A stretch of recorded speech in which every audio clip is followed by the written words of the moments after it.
Vous êtes sur le point de découvrir le manifeste pour des idées courageuses en audio. Ce manifeste de 50 pages, je l'ai écrit en avril 2020.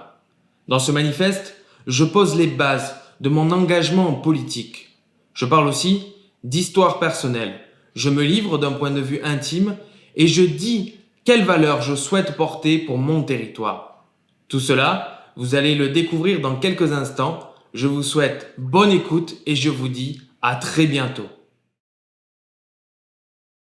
Manifeste pour des idées courageuses. On ne peut pas prendre de décision fondée sur la peur et l'appréhension de ce qui pourrait arriver. Michelle Obama, 2012. Avant-propos. Avril 2020. La France est plongée dans un confinement depuis de nombreuses semaines. Nos déplacements sont réduits. Je me pose à mon bureau, j'ouvre mon ordinateur et commence à écrire. La télévision, chaque jour, se fait le relais du nombre de décès liés à la pandémie du coronavirus. Les réseaux sociaux relatent le nombre de personnes sorties des hôpitaux, guéries de ce virus. Climat d'angoisse, assurément. Avenir incertain, le temps est pour moi à penser.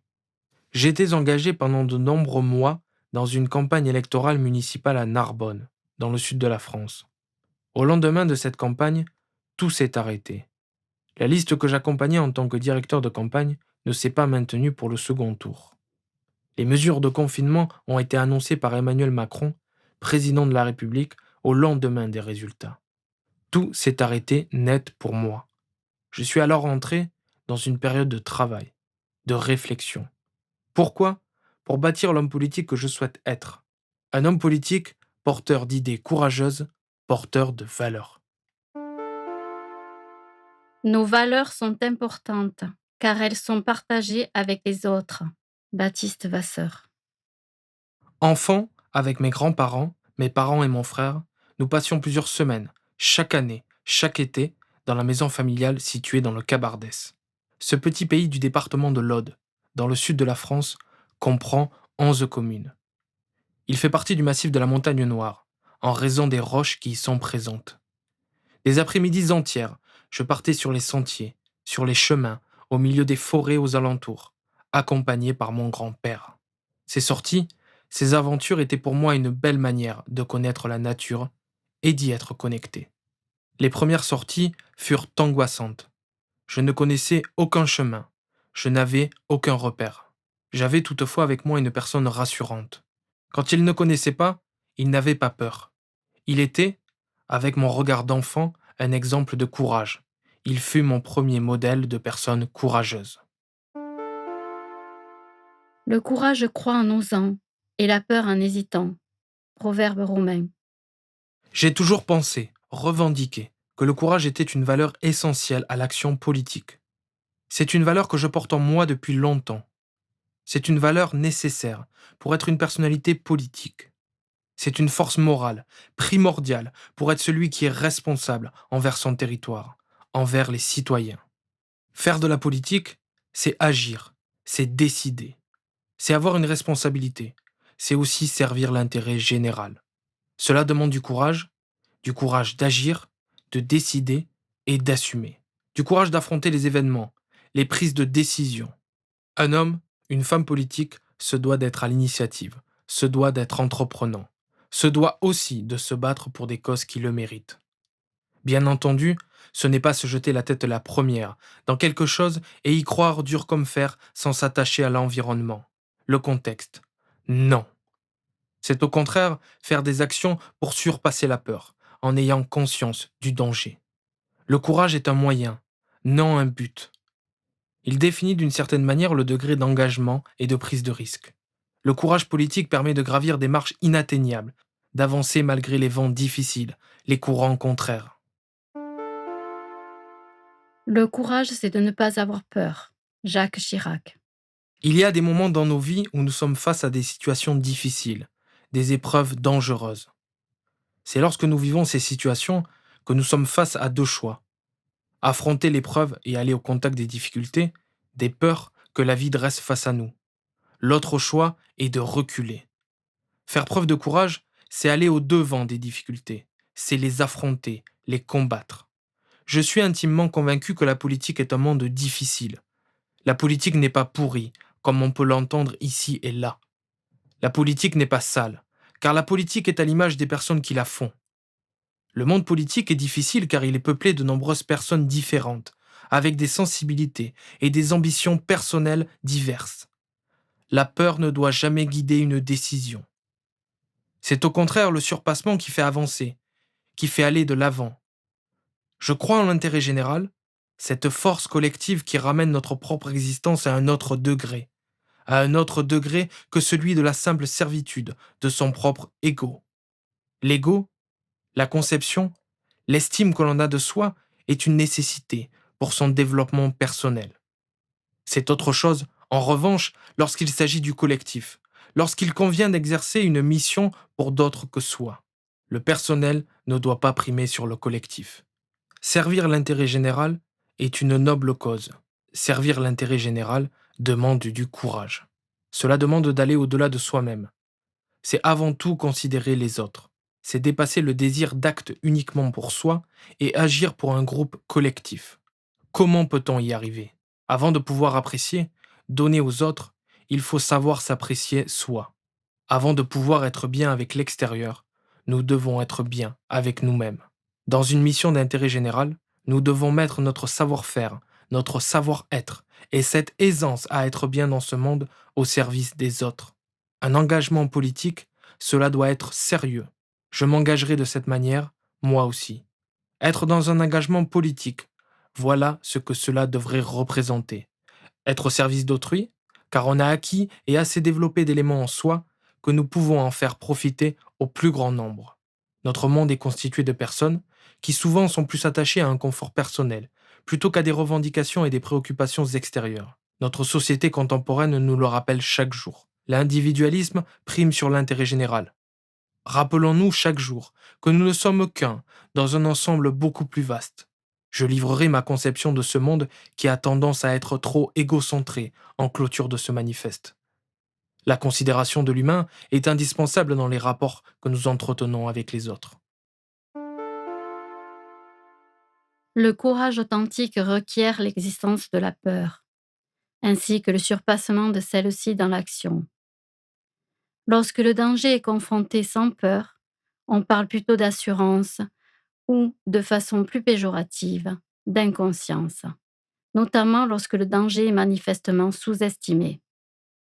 Source: définition sur le site Wikipédia. C'est en allant au-devant de difficultés, en ayant conscience surtout du danger, mais en y allant, que le courage prend tout son sens. Un exemple. Je me souviens de la prise de parole forte du président de la République, en 2003, lorsque les États-Unis ont envahi l'Irak. Une prise de parole forte au nom de la France. Jacques Dion, dans le journal Marianne, exprime une opinion partagée par de nombreux Français. Un seul chef d'État, occidental, osa dire non, avec courage, fermeté et détermination. Jacques Chirac. Le président de la République comprit le vrai sens de cette guerre. Une guerre basée sur de fausses informations concernant des armes de destruction massive. Il osa donc prendre une position claire, tranchée et assumée envers un allié historique. Cette décision, conséquence d'une analyse, d'une réflexion réfléchie, était une position courageuse, assumée, motivée par une croyance. Il ne devait pas y avoir de décision unilatérale de recours à la guerre. Par cette prise de position sincère, Jacques Chirac privilégie un positionnement alternatif à un courant collectif, partagé par de nombreux pays engagés aux côtés des Américains. Il a fait le choix de ne pas courir après une décision dans laquelle la France ne pouvait se reconnaître. Il n'y avait pas la nécessité absolue d'une guerre. Il a fait appel à la responsabilité de chacun dans son discours prononcé à la télévision en 2003. Il a fait appel aussi à des valeurs, aux valeurs défendues par la France, à des valeurs envers un peuple qui ne doit pas être détruit. En faisant ce choix, en l'assumant clairement, il mit certaines valeurs au centre de sa décision. Il aurait pu bien entendu suivre, sans regarder les tenants et les aboutissants, les conséquences et même les causes d'un choix, celui de suivre les États-Unis. Un ton indépendant a alors été pris. C'est cela le courage. C'est aller quand la situation le demande contre des mouvements dans lesquels on ne se reconnaît pas. C'est être soi. C'est continuer la défense de ses valeurs. Jack Dion poursuit son analyse dans l'article paru en 2019. Pour nos amis atlantistes, l'Europe et l'Amérique du Nord, il était évident que la France s'était mise hors jeu, qu'elle s'était ridiculisée. Tony Blair, en revanche, était salué comme un véritable chef d'État. À de rares exceptions, la plupart des partis politiques français critiqueront le choix de Jacques Chirac, certains n'hésitant pas à dénoncer un nationalisme des imbéciles. Jacques Chirac prit donc ses responsabilités. Son ton était posé. Son explication justifiait le contre-courant. C'était, et ce fut perçu comme une décision courageuse. Jacques Chirac est décédé le 26 septembre 2019 à Paris et restera, dans l'esprit de nombreux Français, comme un homme politique qui a osé dire non. Dans les différentes mythologies, le courage est associé aux héros, à leurs actes de bravoure, à leurs audaces face aux dangers, face aux monstres à combattre, face aux épreuves à réussir. Les exploits, les réussites, donnent le titre de héros. Des humains qui sont alors élevés au-dessus des mortels. Ils ont alors un statut à part, déconnecté du simple monde des humains, des mortels. Cette définition du courage, je la considère comme grossie. Le courage fait partie de nos vies. Pourquoi ? Car au quotidien, dans de petites actions comme dans de grandes décisions, nous pouvons retrouver le courage. Par extension, nos héros modernes sont des héros du quotidien, palpables, identifiables. Je dis cela car j'écris ce manifeste en pleine situation de crise sanitaire. Et nos héros sont bien réels. Ils sont faits de chair et d'os et agissent chaque jour avec courage. Ils, elles, ce sont des médecins qui, chaque semaine, agissent contre un virus mortel. J'ai une image en tête, celle de cette femme courageuse élevant seule ses enfants. Elle assure la continuité de la scolarité à la maison tout en continuant de travailler à distance via le télétravail. Nos héros, dans notre monde actuel, sont des héros de chaque jour qui passe. Il y a bien entendu le héros fantasmé, le héros présent dans la pop culture. Les films et les séries les représentent en permanence, vantant des actes héroïques. Cela montre bien un engouement pour les audacieux, les actions courageuses, les braves. Nos héros à nous, les médecins, les infirmières, les services de santé, le personnel hospitalier, le personnel des services publics, sont des femmes et des hommes qui continuent leur mission dans un contexte difficile. Le courage prend alors tout son sens. C'est aller au-devant de difficultés. David, Sophie, Eric, Lola, Kevin, autant d'hommes et de femmes qui passent au-delà des difficultés, des peurs. Ces personnes n'agissent pas avec un affrontement direct, non pas avec brutalité, ni par un écrasement de l'autre. Non.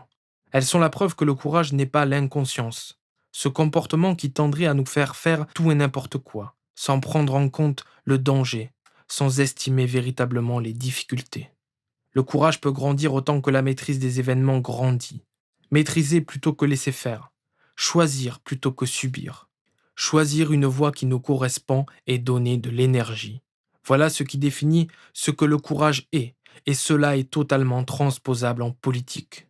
À ce titre, beaucoup de femmes et d'hommes politiques pourraient s'inspirer de cette définition et devenir meilleurs. Le courage est à distinguer d'autres notions à connotation plus péjorative, comme l'audace ou la témérité, pour lesquelles le moteur de l'action n'est pas la peur, mais le désir ou l'orgueil. D'un point de vue moral, le courage doit être guidé par le sens de la justice. Il n'est estimable que lorsqu'il se met au service d'autrui, sans intérêt égoïste. Source, André Comte Sponville, Petit traité des grandes vertus. Que ce soit donc dans les récits pour enfants, dans les textes ou les péplums au cinéma, le courage est largement présent dans l'art. Présent par des actions fortes afin de défendre ceux qui sont généralement maltraités, ceux qui sont enfermés, emprisonnés, abandonnés. Il y a ainsi le sens de la justice à servir. Par des actions courageuses, le protagoniste va défendre la veuve et l'orphelin. Il ne fait pas preuve d'égoïsme et défend la justice. Il n'a pas peur, il se dépasse. Le courageux n'abandonne pas, il ne se défausse pas. La courageuse ou le courageux avance en connaissance de la situation, en sachant ce que le danger représente.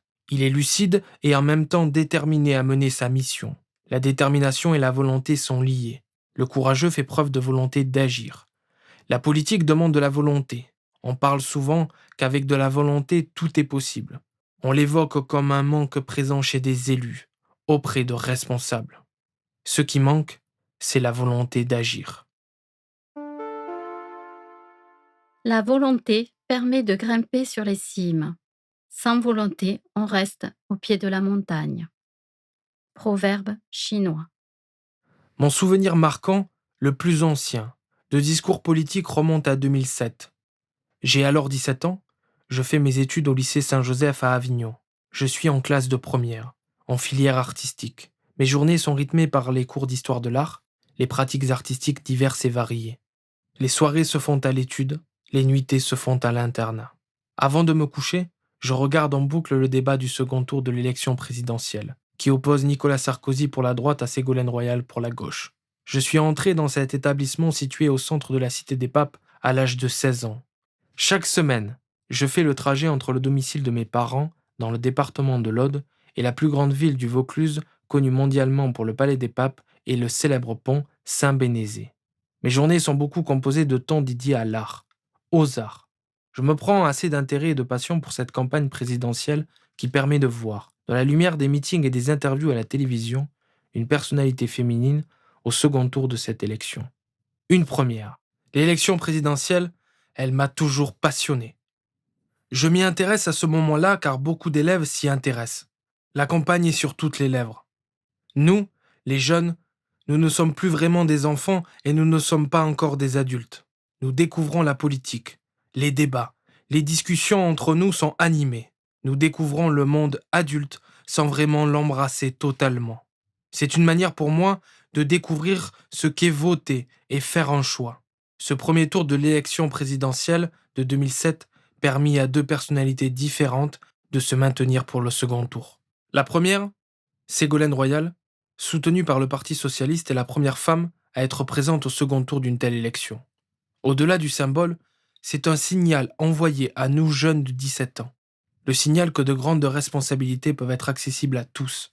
Plus qu'un symbole, c'est une prise de conscience collective des possibles.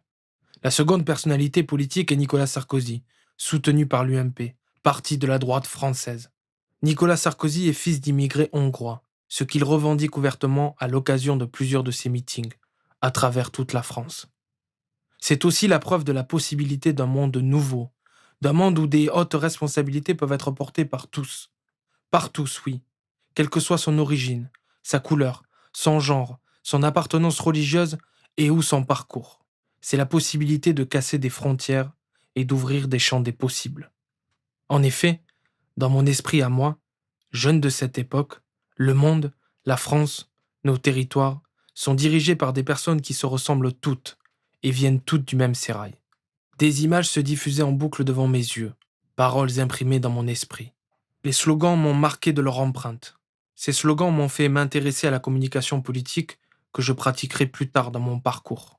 Ces deux slogans, différents, étaient le reflet de cette époque et de la tendance du moment. S'ouvrir sur un nouveau monde, une nouvelle génération qui pourrait arriver au pouvoir et dirigerait la France différemment. Tout cela avec une énergie nouvelle, une volonté différente. Ces deux slogans ont ouvert bien des champs des possibles. Ils étaient tournés vers demain. Nicolas Sarkozy avait fait le choix d'afficher une rupture tranquille, à l'inverse de la continuité mollassonne. Désir d'avenir, ainsi que Ensemble tout devient possible, les deux slogans des deux candidats du second tour ont montré qu'un nouveau monde était à portée de main, qu'il s'ouvrait devant nous, avec nous. Nicolas Sarkozy fut élu 6e président de la 5e République en mai 2007. La passation de pouvoir avec Jacques Chirac a eu lieu le 16 mai. Son premier gouvernement avec François Fillon, comme Premier ministre, était un gouvernement d'ouverture, composé de personnalités venues de la gauche, du centre, de la droite et de la société civile. Il marquait aussi un tournant dans la façon de constituer un gouvernement. L'étiquette « gouvernement d'ouverture » sera posée directement par les médias et les commentateurs. Cette campagne a sûrement montré l'émergence d'un nouveau monde, de nouvelles possibilités. La volonté politique est souvent utilisée comme un slogan, mais ne devient une réalité auprès de tous que si elle est vraiment réelle. Ce que des hommes et femmes politiques définissent comme impossible s'avère à certaines occasions véritablement possible. C'est la preuve que l'impossible est faisable à partir du moment où il y a un engagement total. La volonté s'anime par un engagement sans faille, afin d'atteindre ce qui a été décidé. La volonté est une vertu. Elle marque la possibilité de prendre des décisions et de s'y tenir. Elle marque une conduite sans faille et sans faiblesse, avec une force de caractère, pour arriver à un objectif et une destination choisie, définie, claire. La volonté politique est l'intention et au-delà une capacité à déterminer des actes clairs et à agir ensuite en fonction de ce que nous souhaitons faire. La volonté permet de faire. Le courage ajouté à cela permet d'aller plus loin. Le courage permet de faire ce pas en plus, de gravir cette marche supplémentaire. Le courage permet de progresser encore plus. Une victoire ajoutée, un pas en avant supplémentaire. Mes parents ont toujours été des exemples pour moi. Ils sont des modèles d'engagement. Le courageux est celui qui s'engage, qui va en contact, qui n'a pas peur du défi. Il porte une cause, il revendique un combat. Il cherche à atteindre un objectif. Il est investi d'une mission qu'il souhaite réussir. Mes parents ont toujours été engagés, autant que je me souvienne, dans le milieu associatif comme dans leur travail. Mon père fut président de plusieurs associations, clubs sportifs tout comme ma mère. Elle est aujourd'hui présidente des donneurs de sang d'une petite commune des Corbières, près de Narbonne, où elle réside. Ils m'ont toujours montré qu'il était important de porter une cause auquel on croit, d'être engagé entièrement et concrètement. Ils sont mes premiers exemples d'engagement. Ils sont des modèles de réussite sur ce point. Ils ont réussi à accomplir une mission pour l'intérêt général avec le plaisir de le faire. Aujourd'hui, je suis le premier à valoriser des actions courageuses, ambitieuses, qu'elles soient bien sûr sous la forme d'engagement associatif, politique, humanitaire. Aucun combat ne doit être en opposition avec un autre, bien au contraire. Je fais partie de ceux qui respectent le combat de chacun. Je fais partie de ceux qui ne trient pas les causes, qui ne font pas de hiérarchie, qui n'ont pas de préjugés. Ceux qui vivent sont ceux qui luttent. Victor Hugo. La vie est un combat, et notre combat à tous est de vivre, pour certains même de survivre. Nous sommes les sculpteurs de notre propre vie. En ce sens, vivre est un combat plus ou moins intense, plus ou moins fort à mener. Certaines personnes font de leur combat une vie entière, et d'autres de leur vie un combat. Je crois que notre vie mérite d'être vécue pleinement, car ce sont les épreuves qui font ce que nous sommes. Je ne suis pas pour la souffrance. Je ne crois pas qu'il faille souffrir pour réussir. Je crois au dépassement. Je crois au travail sur nous-mêmes, au développement de soi pour les autres, au développement de soi par les autres. Je crois au courage. Il nous fait avancer. Il peut nous faire gravir une montagne que nous n'aurions jamais pensé atteindre. Une fois le sommet atteint, cette montagne prend une perception tout autre. Je crois au courage pour faire un pas après l'autre. Le courage permet d'avancer toujours, progresser un peu plus, persévérer davantage. Nous avons besoin aujourd'hui d'élargir notre vision, de regarder au-delà de ce que nous avons déjà connu. J'écris ce manifeste en plein confinement. Nous sommes en pleine crise sanitaire. Chaque jour, en regardant la télévision ou en écoutant la radio, nous sommes harcelés par la promesse d'un nouveau monde qui s'ouvre à nous. Beaucoup ont peur que ce nouveau monde devienne un ancien monde, en pire. Les différents présidents de la République qui se sont succédés depuis Jacques Chirac ont tous prôné le changement. Une fois arrivés au pouvoir, c'est très différent. Généralement, les changements de cap sont mis sur le compte d'un pragmatisme nécessaire, qui, si on écoute ses défenseurs, permettrait de s'adapter à toutes les situations. Une vision, ce n'est pas cela. Une vision claire et efficace, elle vise à suivre un cap, un horizon. Nous sommes dans une société de court terme. Nous sommes dans une société de la petite phrase, du tweet. Nous sommes dans une société de l'immédiat, de la petite parole sortie de son contexte. Je pense qu'il est temps de se reconnecter pleinement avec ce que doit être l'homme politique. Une personnalité engagée qui partage une vision pour son territoire. Avoir une vision amène du leadership. Ce mot, utilisé aujourd'hui partout, pour n'importe quel usage, est un mot déjà désuet. Leadership vient du mot lead en anglais, guider. Je suis convaincu que l'homme politique doit avoir une vision, avoir un cap et doit accompagner. Une femme ou un homme politique qui souhaite agir pour son territoire doit avoir le sens des responsabilités. Il doit, en premier lieu, être responsable. Il doit s'engager, il doit être à l'écoute et proche des gens, du peuple. Nombreux sont les responsables politiques défilant à la télévision, se permettant des leçons de morale. Et pourtant, ce sont les mêmes qui sont les premiers à être en déconnexion totale avec leur territoire. Que ce soit au niveau communal, régional ou départemental, le doute, la suspicion d'avoir des élus mauvais, incompétents, plane au-dessus de nos têtes. Pour de nombreuses personnes, électeurs, citoyens, la demande est d'abord d'être respectée, écoutée. Car trop longtemps, une déconnexion s'est fabriquée entre les citoyens et leurs élus. Trop longtemps, les postures ont pris le pas sur les actions concrètes, visibles et efficaces. Le peuple s'intéresse à la politique quand la politique s'intéresse à lui. Ségolène Royal. Après 4 expériences différentes dans des élections, entre 2012 et aujourd'hui, je suis convaincu que le politique d'hier ne doit pas être le politique de demain. Cela passera par des engagements forts, un nouveau cadre fixé, des valeurs portées. Faisons-le. Le temps est au courage dans les actes et dans les idées. Le temps est aussi à l'exemplarité. Je crois ce que je dis, je fais ce que je crois. Victor Hugo. L'exemplarité appelle la rigueur. Être exemplaire permet d'être un modèle pour les autres, d'être respecté, d'avoir la confiance des gens qui nous entourent. Il est primordial de s'appliquer à soi-même ce que nous attendons des autres. L'élu, tel qu'il doit être, doit dire ce qu'il fait, faire ce qu'il dit. La cohérence est de mise entre les paroles et les actes. Trop souvent, ce décalage, ce fossé, a eu tendance à s'agrandir, à être plus grand, pour ne pas dire énorme.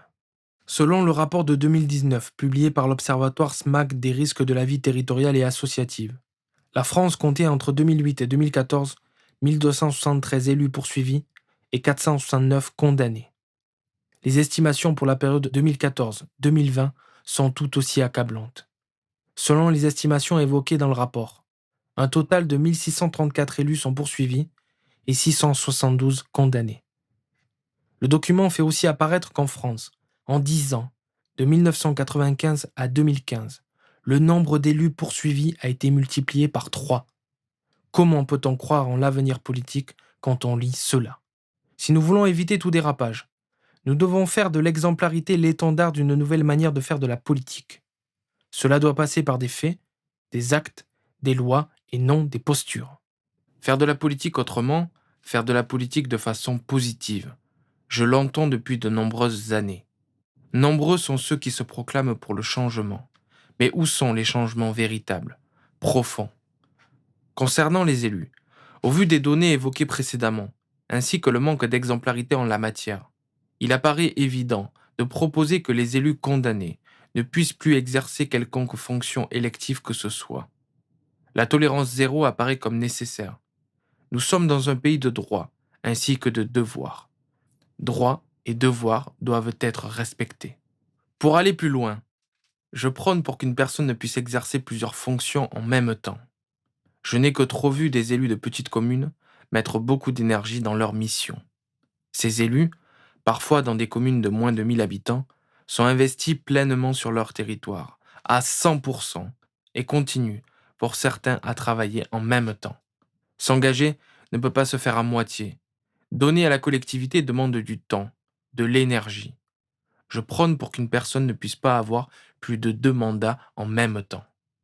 Pour aller plus loin, je pense que les rémunérations ne devraient pas s'ajouter totalement.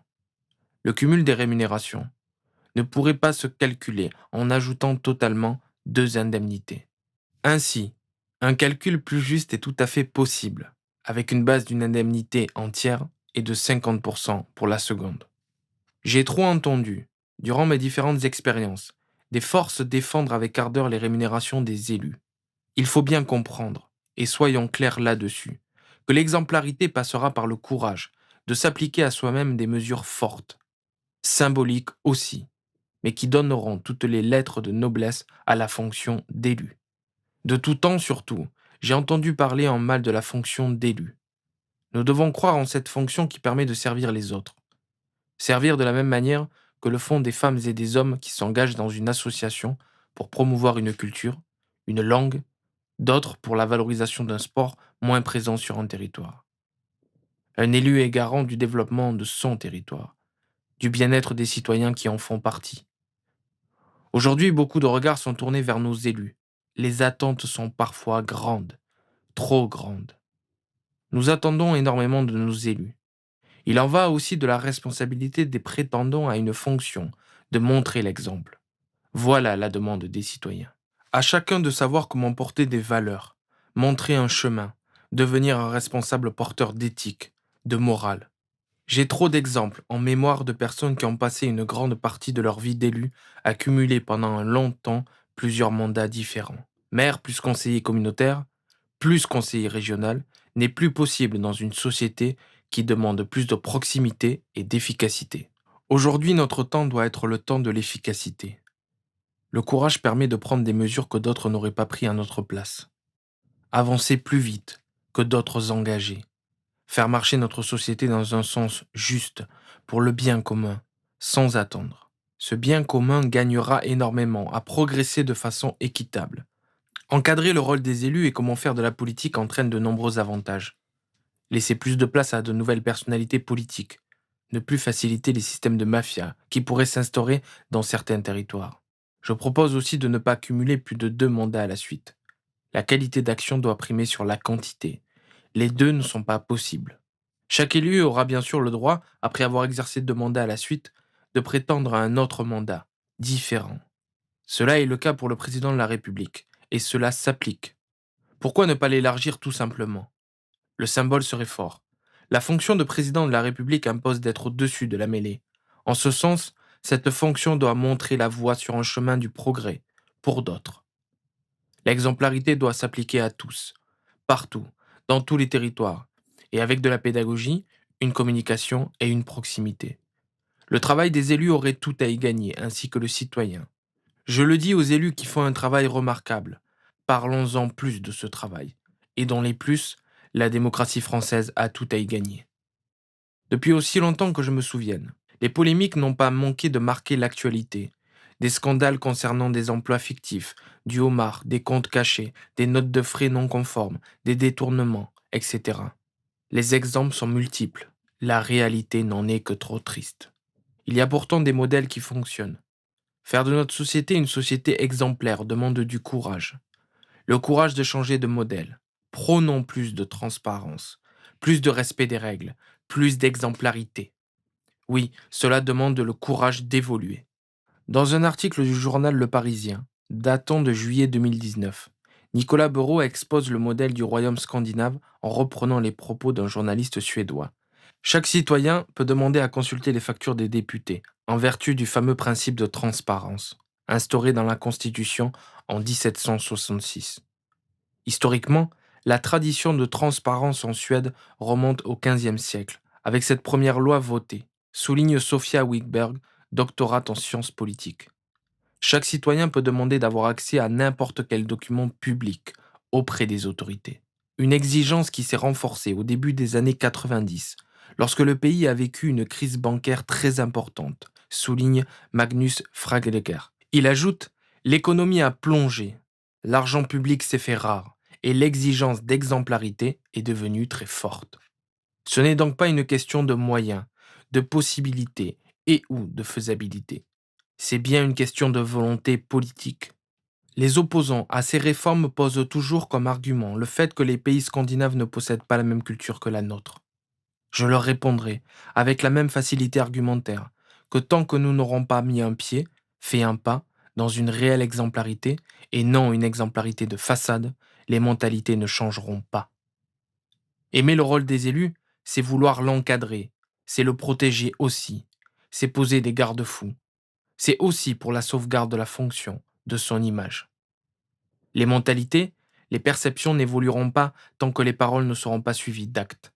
En effet, au-delà des promesses, des postures, des mots, il convient de passer aux actes. Ce passage aux actes demande 3 éléments: de la volonté, de la détermination et du courage.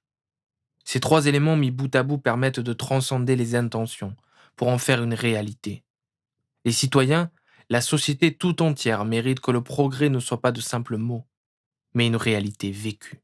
Comme dans chaque relation humaine, la confiance ne peut se bâtir que si les actes prouvent la nature de la relation. De nombreux citoyens ont l'impression d'être trompés, mis de côté. Il est temps de faire en sorte que l'exemplarité et la transparence soient au cœur des prochaines décisions prises concernant nos élus, locaux ou nationaux, pour le bien des territoires. Je suis un enfant de la terre. J'ai grandi dans un village des Corbières, dans le sud de la France. Dans les années 90, moins de 800 personnes résidaient dans cette commune, à quelques kilomètres de Narbonne. En 20 ans, elle a dépassé les 1200 habitants. J'ai donc vu ce territoire évoluer. Sous mes yeux, il a changé. Il s'est ouvert sur une population nouvelle, extérieure. Des structures se sont bâties. Des services publics ont évolué. Enfant, mes grands-parents avaient pour habitude de venir le dimanche dîner en famille, comme cela se fait dans de nombreux foyers de France. Le dimanche était un moment propice aux rencontres et aux retrouvailles. Ces rituels chroniques me faisaient du bien. Le dimanche était pour nous le temps du partage. Le partage d'un repas autour de la table garnie de nombreux mets, de desserts confectionnés pour l'occasion, d'apéritifs permettant de refaire le monde, de parler de politique locale, de l'actualité internationale aussi. Concernant ces derniers, je les trouvais inintéressants. J'étais trop jeune pour cela. Je ne me sentais pas du tout concerné par les questions et solutions évoquées.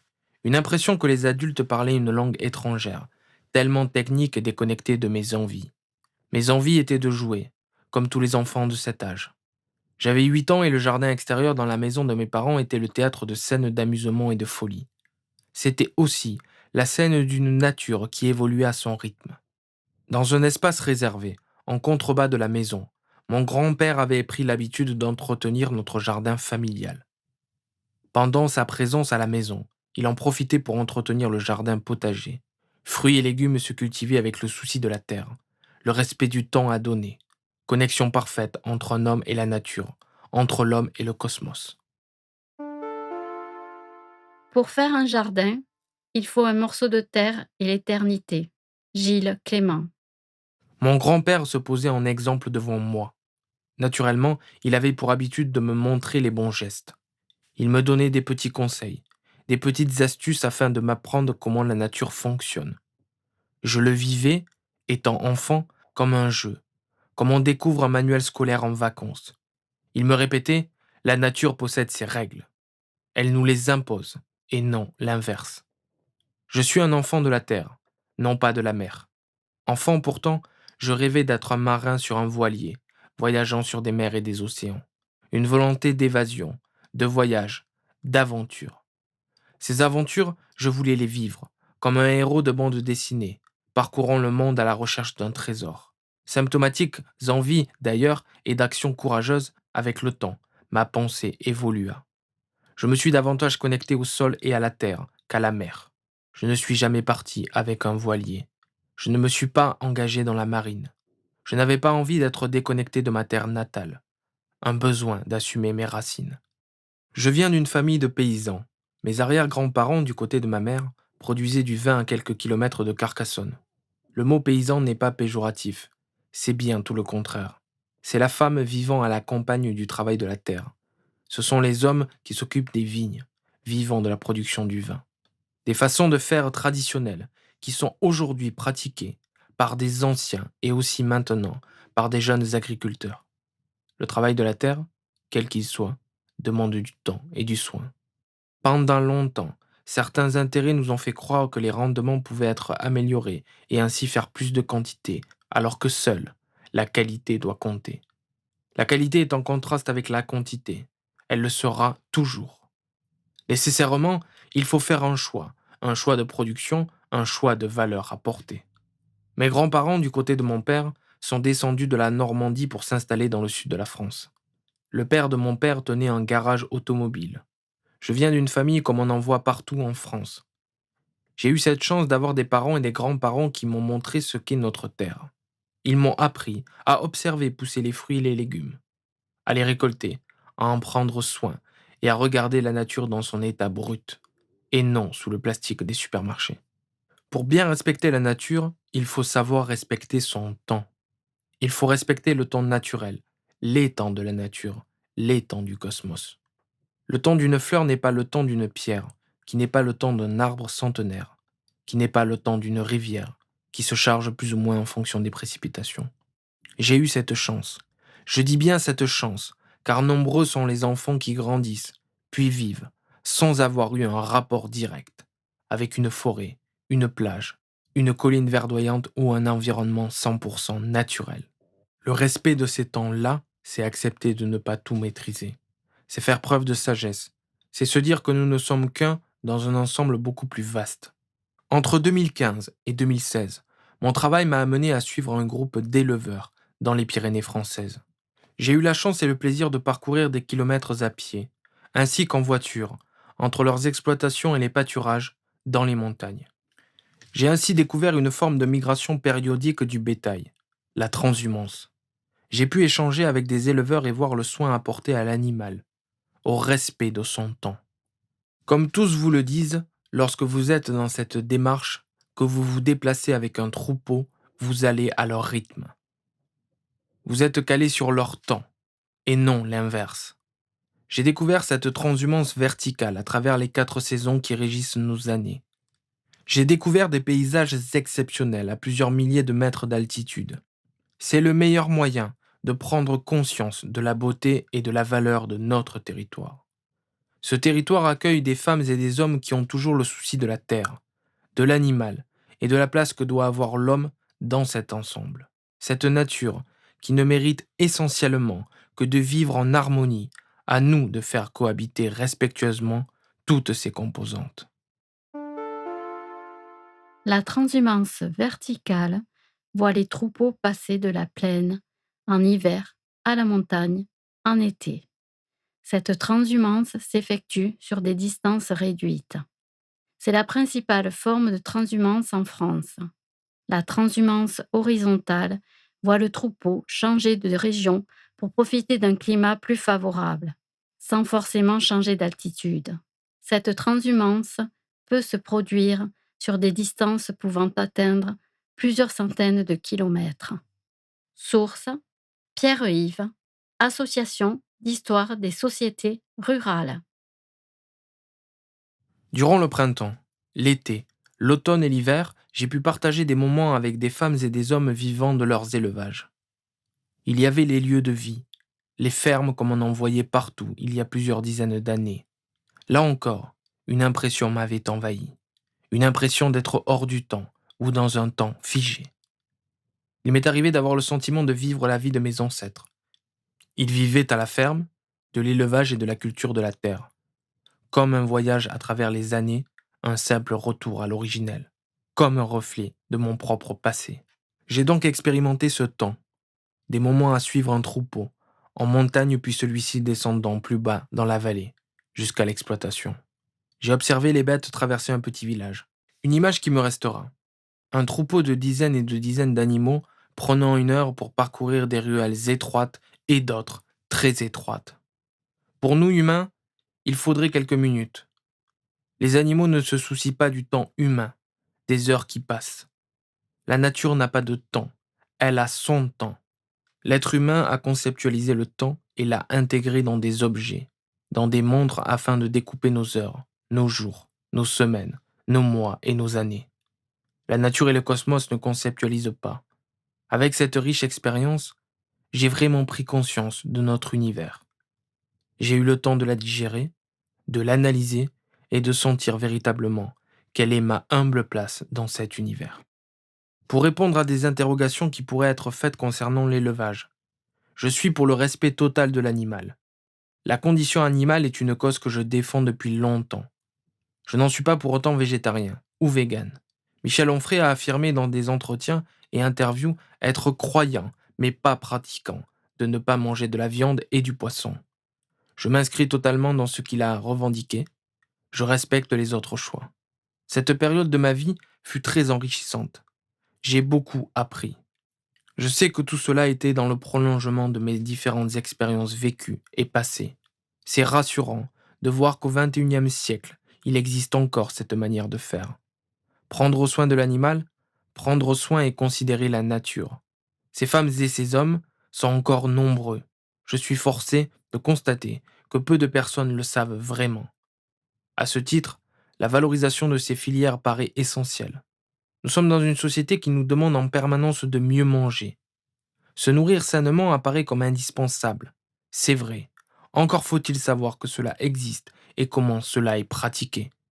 Il y a un vrai travail de pédagogie et des efforts, des moyens à mettre sur la table pour faire en sorte que ces filières continuent et même se développent. Les pouvoirs publics, les responsables politiques au niveau local doivent s'emparer de ces enjeux et valoriser ces pratiques. C'est une autre manière de valoriser fortement notre territoire. Je suis un ardent défenseur de notre territoire. Mon territoire est mon lieu de vie. Notre région fédère plusieurs petits territoires sous un projet, une identité, un ensemble commun. Notre société est très jacobine, très centralisée à Paris. Nous savons que les régions ont une forte valeur ajoutée. Chacune possède des forces, des sites touristiques, une géographie particulière. La France est assez riche et possède des régions diverses et uniques. Il est indispensable que nous soyons dans la valorisation. Affirmer ces identités, affirmer des appartenances à des territoires, c'est aussi ça être courageux. C'est revendiquer une terre, que ce soit une commune, une région, une nation. C'est défendre son lieu de vie commun. Notre première terre commune, administrative, à nous citoyens où que nous soyons, est notre commune. Il y a ensuite les agglomérations, les départements, les régions et l'État. Trop d'administration, trop de couches à un millefeuille qui accumulent les postes, qui accumulent les délégations. Je me souviens, pendant la dernière campagne des municipales, j'étais alors directeur de campagne à Narbonne. Celle-ci s'est fixée, stoppée en mars 2020. Notre liste n'a pas été en capacité de se maintenir au second tour. Nous avons fait une campagne de terrain et de proximité. Nous avons eu multiples échanges. Nous avons questionné les citoyens par de la consultation. Tout cela m'a fait prendre conscience de plusieurs problématiques importantes. Il y a en effet trop de feuilles dans ce millefeuille. Les citoyens sont perdus et se sentent abandonnés de ne plus savoir qui est qui fait quoi aussi, où s'adresser, où demander quoi à qui. Le travail d'information ne finit jamais. Les responsables politiques doivent avoir le courage d'embrasser véritablement les enjeux et s'en emparer. Comment ? En trouvant des solutions adéquates et justes.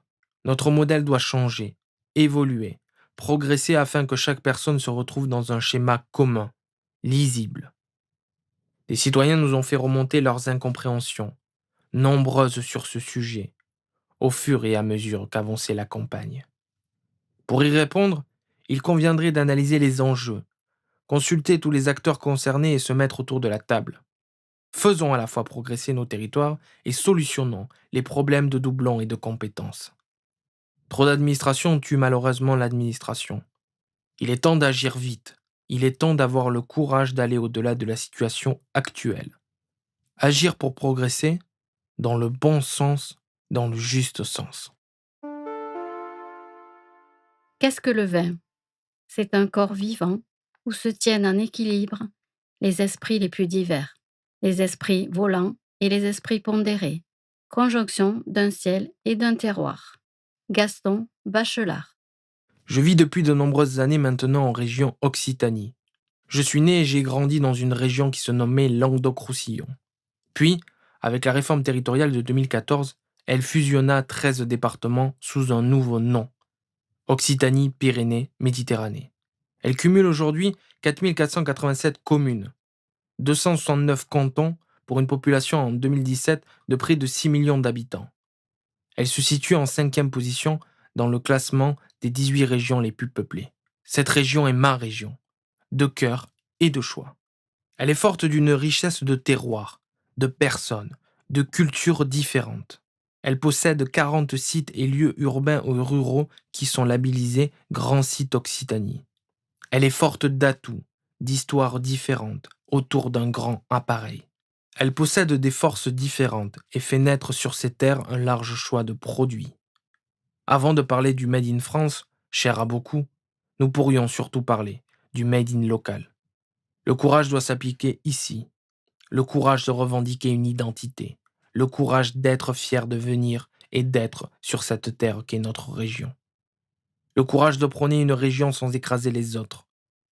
Le courage servira à une volonté d'aller de l'avant, sans écrasement d'autrui. Ne pas être contre, mais avec. Il y a en France de la place pour tout le monde. C'est la force de la nation, avoir différents territoires et les fédérer. Je suis intimement convaincu que si nous avons des régions, des territoires forts, notre nation en sera que plus grande, plus forte et plus renforcée. Je suis pour la défense de nos régions, non pas contre Paris à tout prix, mais pour la défense de la proximité, de la culture locale. Le 24 octobre 2010, Georges Frêche, alors président de la région Languedoc-Roussillon, décédé, laissant derrière lui de nombreuses prises de parole chocs et clivantes. Il avait une volonté ferme, celle de défendre sa région et ses habitants. Le journal Le Point, via son correspondant à Montpellier, Hervé Desnoyers, rendait alors hommage à l'homme politique français décédé. S'inscrivant volontiers comme le défenseur des régions contre Paris, il s'était également opposé à François Mitterrand, ce qui, disait-il, lui aurait coûté un poste de ministre. N'avait pas hésité à critiquer la campagne présidentielle de Lionel Jospin, puis l'action de Martine Aubry au PS, cultivant son image d'électron libre, comme il aimait à être qualifié. Il avait réussi à transformer cette ville tranquille en 8e agglomération française, baptisant des quartiers entiers, comme celui d'Antigone ou d'Odysseum, et n'hésitant pas à faire appel aux plus grands architectes. Georges Frêche avait son caractère, son ton, sa façon d'exprimer ce qu'il considérait comme bon ou pas. Il avait surtout du courage en lui, le courage d'affirmer haut et fort ses ambitions et de les mettre en mouvement. Il avait le courage de se dresser face à Paris pour défendre son territoire, pour le faire grandir, prospérer. Comme un père défendant un de ses enfants, il protégeait. Georges Frêche était critiqué à Paris, mais adoré en région. Il avait le bon ton pour parler comme ceux qui vivent ici. Il pensait comme ceux qui résident, travaillent ici. Une femme ou un homme politique ne peut que bien représenter les citoyens uniquement s'il vit au milieu d'eux.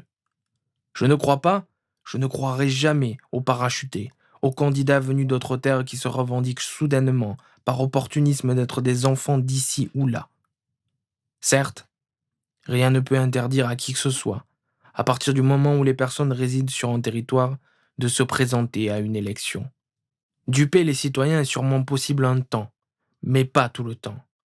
Comme j'aime à dire, vous pouvez mentir au début de la pièce, mais au final du récital, les masques tombent. Je prône pour ceux qui ne parlent pas à la place de ceux qui vivent leur monde. Je ne prétendrai jamais pouvoir comprendre la situation de ces éleveurs, travailleurs, femmes et hommes qui vivent une vie qui n'est pas la mienne. Je les laisse s'exprimer, je fais preuve d'humilité. Il y a un an, j'empruntais en voiture la route départementale D32 en direction de la commune de Gruissant. Plus tôt dans la journée, j'avais laissé ma famille à la suite d'un repas dominical, dans mon village natal des Corbières. Après avoir vu défiler autour de moi les différents châteaux de cette terre viticole, Ricardel, Monge, Capitoul et autres, je débarquai dans Gruissant. Quai de l'étang, quai du fort, rue du fort, permettait de contourner en voiture la très connue tour Barberousse, qui surplombe Gruissant village. Monument historique depuis 1948, la tour est le seul reste du château construit sur une rocheuse colline à la fin du Xe siècle. Symbole d'une époque révolue, elle fait partie du patrimoine de la commune. Elle est le reflet d'un ancien temps. Elle participe au rayonnement de nos territoires. Après avoir pris la route menant au port nautique ainsi que le camping, je voyais à ma gauche les salins de l'île Saint-Martin. Activité depuis l'Antiquité, la culture du sel perdure encore aujourd'hui, symbole d'un temps qui dure, d'une tradition perpétuée. Mon parcours s'arrêtait ensuite au bout de la départementale D232, face à l'étang de l'Hérole. Je m'approchais de l'étang et je m'installais quelques minutes sur un long tronc d'arbre posé sur le sol. À mes côtés, les cabanes de pêcheurs regardaient l'étendue d'eau. Comme moi, elles attendaient le soleil se coucher. La pêche devint commerciale dans l'Antiquité. Elle est toujours pratiquée aujourd'hui avec de nombreuses réglementations et quotas. Ces cabanes de pêcheurs sont élégantes, brutes, authentiques. Plus jeune enfant, je les analysais en cours d'art plastique. Je dessinais ces constructions de bois, écaillées par le temps, peintes à plusieurs reprises, colmatées par des bouts de planches. Assis, je contemplais le tableau qui se dessinait devant moi. Je regardais le soleil descendre vers l'horizon, les couleurs du ciel évoluaient, les nuages se faisant de plus en plus rares. Quand on apprécie la nature, on se doit de la contempler, de l'admirer, mais jamais, au grand jamais, la juger. Nombreux ont été les instants, les moments où j'ai pu ressentir cet amour pour mon territoire, pour la nature. Le coucher de soleil, sur l'étang de l'Hérault à Gruissan, est un bel exemple. Nous passons notre temps à croire que l'herbe est bien plus verte ailleurs. Nous pensons devoir faire des milliers de kilomètres pour admirer le sublime. J'ai toujours cru en l'inverse, et j'ai toujours apprécié la proche compagnie de la nature. Cette nature, parfois éphémère, souvent élégante. J'ai l'amour et la passion de mon territoire, de ma région. Notre région s'étale de la terre à la mer, des montagnes aux champs. Ce territoire mérite d'être valorisé. Il se compose de bourgs, villages, villes, métropoles. Il nous livre aujourd'hui un condensé de notre histoire. Notre patrimoine nous démontre fortement que nous sommes éphémères et que nous avons le devoir d'être humbles. Cette humilité, nous sommes beaucoup à la ressentir face au sublime, face au grandiose. Notre région est riche de grandiose. La cité de Carcassonne est un bel exemple. Cité médiévale fortifiée, commencée pendant la période gallo-romaine, elle fut restaurée dès 1850 par le célèbre architecte Eugène Viollet-le-Duc. Une restauration qui semble controversée à plusieurs égards. Certaines restaurations sont parfois considérées comme trop parfaites et réduisant l'impression d'authenticité. Cependant, malgré ces erreurs, on considère aujourd'hui qu'Eugène Viollet-le-Duc a effectué un travail d'architecture remarquable qui a permis de restituer aux visiteurs une image cohérente, sinon fidèle, de la cité de Carcassonne. Ainsi, les campagnes de restauration menées aujourd'hui conservent les modifications apportées au modèle originel par l'architecte, car elles font désormais partie de l'histoire du monument. Source Wikipédia. Évidemment, l'architecte a fait preuve de courage dans ses choix, dans ses actions. Aujourd'hui, son travail est perçu d'une autre manière. Les avis divergent quant à ce qui a été fait ou pas, en bien ou en mal. Le terme de remarquable est employé, mais que disaient ses contemporains? En faisant preuve de courage, Eugène Viollet-le-Duc a affirmé sa vision de la cité de Carcassonne. Il ne s'est pas arrêté à mi-chemin. Il a fait ce qu'il pensait être juste. Il a fait preuve de persévérance, d'ambition pour restaurer ce monument classé au patrimoine mondial de l'UNESCO. Être courageux demande de la détermination. Le courage demande d'aller au bout de ses idées, de ne pas être guidé par la peur, mais par des croyances intimes. Je crois profondément à la responsabilisation des individus. Je crois qu'il est possible de laisser chacun s'exprimer, à partir du moment où chacun prend sa part de responsabilité. C'est une question de réciprocité. La réciprocité, elle s'incarne dans notre société par des droits et des devoirs. Comme Eugène Viollet-le-Duc, nous avons le droit d'agir sur notre environnement, mais nous avons le devoir de le préserver. Nous avons eu le droit de partager la terre avec les animaux, les plantes, les arbres, notre nature. Nous avons aussi en même temps le devoir de la respecter. Cette réciprocité permet un équilibre, permet de ne pas tomber. Penser autrement, c'est respecter totalement cet équilibre juste entre les droits et les devoirs. C'est faire respecter cette valeur, la réciprocité. Je me suis engagé aujourd'hui dans la vie publique française car je souhaite prôner des valeurs. Je crois profondément au courage, à l'exemplarité, à la réciprocité, à l'élégance, au respect, à l'humain. Je suis intimement convaincu que nous devons faire preuve de courage dans un avenir qui s'annonce incertain. Ne serait-ce pas le propre du futur? Si nous avions toutes les cartes en main, Si nous savions à l'avance ce que la vie nous donnera, plus rien ne serait pareil. Je crois au courage car il nous permet d'avancer, de faire le pas en plus, de monter aussi une marche supplémentaire. J'ai passé toutes mes années de vie à me dépasser, à aller vers des gens que je pensais inaccessibles. En expérimentant tout cela, après avoir été la preuve que des marches supplémentaires peuvent être gravies, alors je vous le dis, c'est possible. J'ai toujours eu le regard porté vers l'avenir, vers demain. Le souvenir de Christian Bourquin, que j'ai eu le plaisir de rencontrer plusieurs fois. Président de la région après Georges Frêche, à partir de 2010, il avait fréquemment la même formule que je garderai toujours dans mon esprit, pour aller de l'avant. Je pense qu'il avait raison. Nous devons être en permanence portés vers l'avenir, avoir une vision en direction de demain. Le courage nous permet d'avancer, et nous devons, en même temps, réfléchir, penser, garder à l'esprit notre passé, nos racines, d'où nous venons. Ne l'oublions jamais. Je crois en l'exemplarité. Toute femme et tout homme qui aspire à une responsabilité doit l'appliquer à soi-même. Être comme il, elle, voudrait que les autres soient. Nous devons avoir cette intelligence de prendre les devants. Être meilleur surtout d'un point de vue moral, éthique, dans la transparence et la communication. Le débat public aujourd'hui souffre de la petite communication. Les phrases s'enchaînent et les incohérences se multiplient. Beaucoup d'exemples me font dire que des femmes et hommes politiques n'ont pas pris la conscience que notre monde est ultra connecté, que tout est visible, diffusé. Nous devons nous améliorer, commencer à faire de la transparence le fer de lance d'une exemplarité forte. Les solutions, les actions menées dans d'autres pays européens, dans des nations nordiques, doivent être inspirantes pour nous. Il y a des modèles qui fonctionnent. Nous devons nous en inspirer.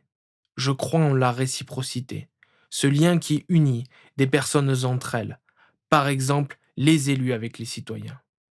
La nation, elle aussi, doit unir tous les citoyens.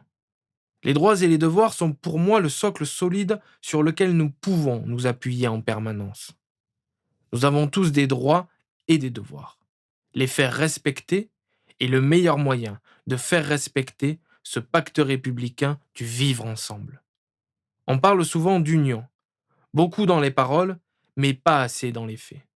La politique, tout comme notre société, fonctionne sur le ressenti, sur la perception, avant tout. La politique a tout à gagner à agir différemment, avec courage. Je suis un partisan d'idées courageuses. Nos territoires, notre région méritent un développement économique fort, une politique de tourisme réfléchie et efficace. Il est peut-être venu le temps d'arrêter les tergiversations. Pourquoi des idées courageuses? Parce que le monde nous l'impose. Nous avons passé trop de temps à vouloir faire avancer une machine sans vouloir la réviser, la modifier, l'améliorer. Je suis intimement convaincu que cela passera par la valorisation de nos atouts, de notre histoire, par la valorisation des forces vives qui font déjà avancer nos territoires. J'ai toujours respecté les combats de chacun. Je ne crois pas en la hiérarchisation des causes. Nous devons, collectivement, limiter les dégâts. Nous avons une responsabilité collective, celle de ne plus se regarder le nombril, d'être égoïste, égocentré. Je crois en la force de notre territoire, je crois en sa richesse. Nous avons en France, ainsi qu'en région, des forces vives. Nous avons surtout autour de nous de l'élégance. L'élégance est pour moi la beauté de ce monde. Une beauté naturelle, simple, avec ce qu'elle a de bon et de mauvais, avantages et inconvénients. Notre territoire, notre patrimoine a énormément d'énergie à recevoir. Être un responsable politique, c'est avoir le devoir de se battre pour une terre, avec des valeurs, pour une cause grande, plutôt que des intérêts personnels. La société, la vie politique a tout à y gagner. On me traitera d'utopiste. Je me revendiquerai plutôt courageux. Je me revendique être celui qui souhaite que le courage soit la manière de faire, la façon d'impulser des actions et de proposer des idées courageuses. L'élégance, c'est quelque chose qui manque chez les hommes politiques aujourd'hui. Brigitte Bardot. En m'engageant, je fais le choix de servir un ensemble. Ce choix m'oblige aussi à me mettre au service des autres. J'ai vu les dégâts que provoquent les égos destructeurs. Que de temps perdu, des heures et des minutes à discuter de tel ou tel poste, de tel ou tel avantage à tirer de telle ou telle action. L'opportunisme de l'humain et sa fâcheuse tendance à tout ramener à lui seul est chronophage et contre-productif. Il ne sert alors aucun intérêt supérieur. Je crois au progrès et au développement. Je crois au développement personnel de chacun, en l'intelligence collective aussi. Je crois que le collectif est capable de nourrir des femmes et des hommes. Faire partie d'un ensemble, d'un collectif, j'en ai fait l'expérience à plusieurs reprises. Vivre, avancer ensemble, demande de surmonter des épreuves. Cela demande du courage. Ce qui est indispensable pour vivre ensemble, c'est le soin apporté à l'autre, aux autres. C'est le respect de son prochain. La considération humaine est la clé. Nos valeurs sont importantes car elles sont partagées avec les autres. Je serai toujours du côté de ceux qui prônent l'ouverture, la main tendue à son prochain. La solidarité, le respect et la considération de l'être humain doivent être une réalité, non pas une chimère. Cela demande du courage, le courage de vouloir avancer ensemble. Notre société actuelle a tendance à favoriser le repli sur soi. Les réseaux sociaux favorisent l'enfermement. Il n'y a qu'à voir les femmes et les hommes marcher dans la rue ou au restaurant, portable à la main, comme connectés à une machine sans avoir le pouvoir de s'en défaire. Respecter l'autre, respecter l'humain, doit être et sera la clé pour notre survie. Si nous souhaitons arrêter de nous détruire, arrêter de polluer la planète, notre environnement, si nous faisons ce choix, nous l'appliquerons. Il s'agit là encore de courage. La nature, la Terre, s'en sortira forcément. Elle est bien plus grande, plus massive, plus forte que nous. En tant qu'humains, nous sommes vulnérables. Nous ne sommes que de passage à titre individuel et aussi collectif. N'avons-nous pas le devoir de vivre ensemble, au contraire du vivre isolé? Nous devons apprendre à vivre ensemble comme des frères. Sinon, nous allons mourir tous ensemble comme des idiots. Martin Luther King. Le vivre ensemble peut se faire partout, dans des petits et des grands territoires. C'est une obligation, une nécessité. Cela demande du courage pour vivre ensemble avec des personnes différentes. Notre nation se compose de personnes diverses, des sensibilités différentes, des parcours différents.